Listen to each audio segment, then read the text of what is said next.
This episode of Stated Clearly was only possible with support from our viewers and from Brain Tools LLC, a company dedicated to developing and delivering to patients new treatments for Alzheimer's. Stated Clearly presents, what is natural selection?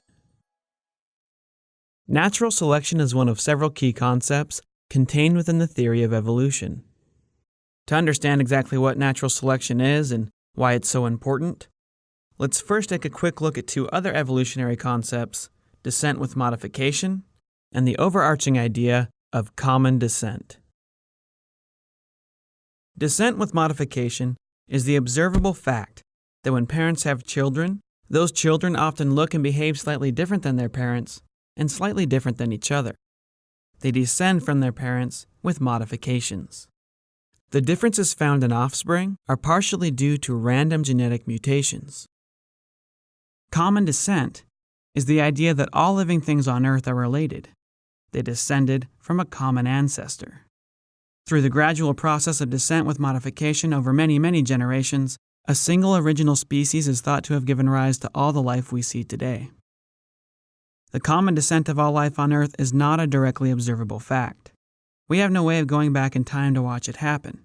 Instead, common descent is a conclusion based on a massive collection of facts. Facts found independently in the study of fossils, genetics, comparative anatomy, mathematics, biochemistry, and species distribution. Because the evidence for common descent is so overwhelming, the concept has been around since ancient times.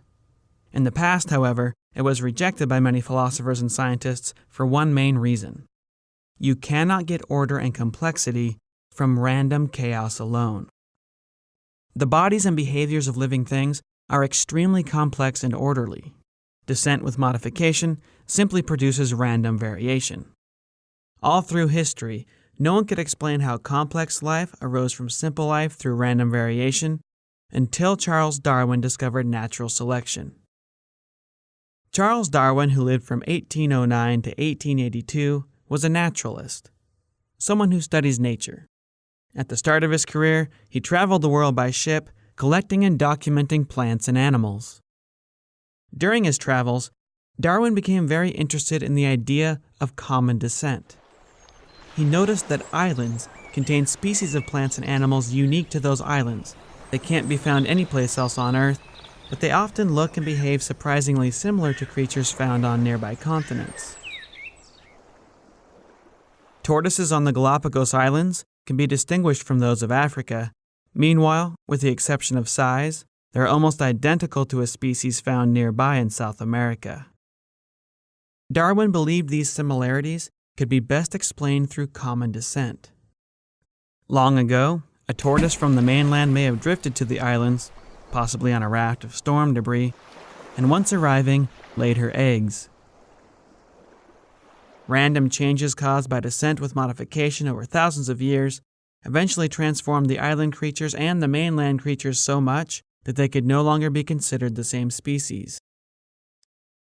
This idea made good sense to Darwin, except for one thing. The island creatures he found weren't just randomly different from their mainland cousins.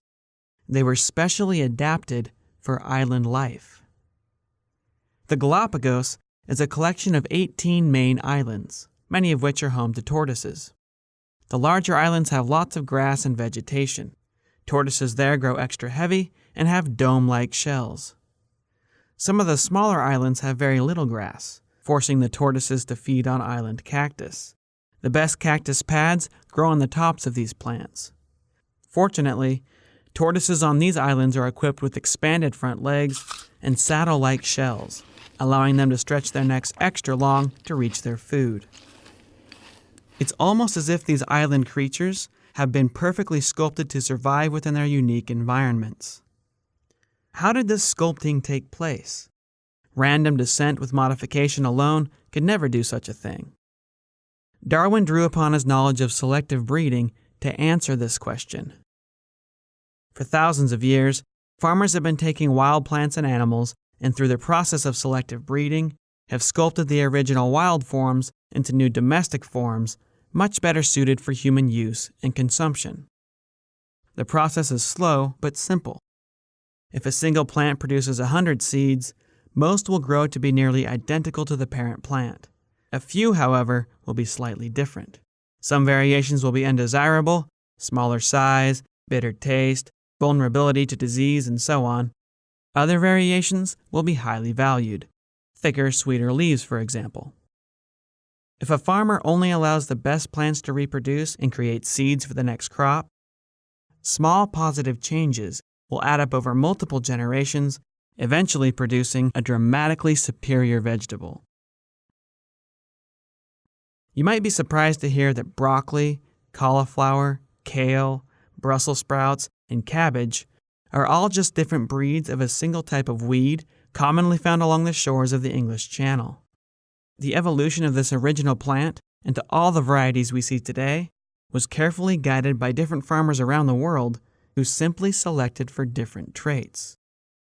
It's important to note that the farmer doesn't actually create anything. Random descent with modification creates new traits. The farmer simply chooses which of those new creations are allowed to reproduce and which are not. Darwin proposed that nature itself is also capable of selection. It may not have an intelligent brain like a farmer, but nature is an extremely dangerous place in which to live. There are germs which can kill you, animals that can eat you. You could die of heat exhaustion. You could die of exposure to the cold. When parents produce a variety of offspring, nature, simply by being difficult to survive in, decides which of those variations get to live and reproduce, and which do not. Over multiple generations, creatures become more and more fit for survival and reproduction within their specific environments. Darwin called this process natural selection.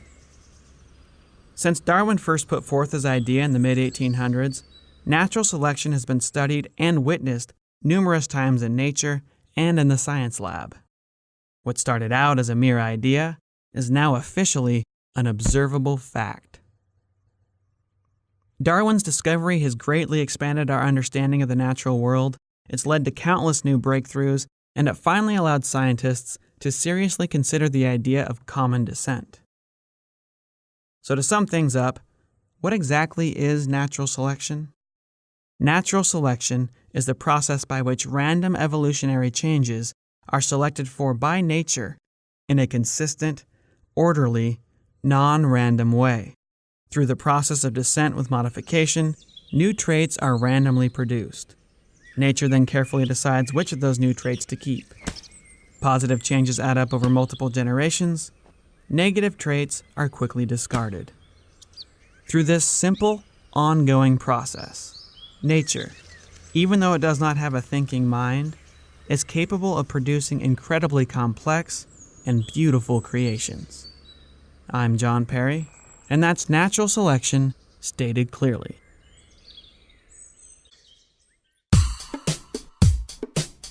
That's it for this episode. If you enjoyed it, subscribe to us on YouTube and follow us on our Facebook page. If needed, I can be directly contacted from my website at statedclearly.com. Make sure to visit brain-tools.com to check out our recent video on a promising new Alzheimer's treatment.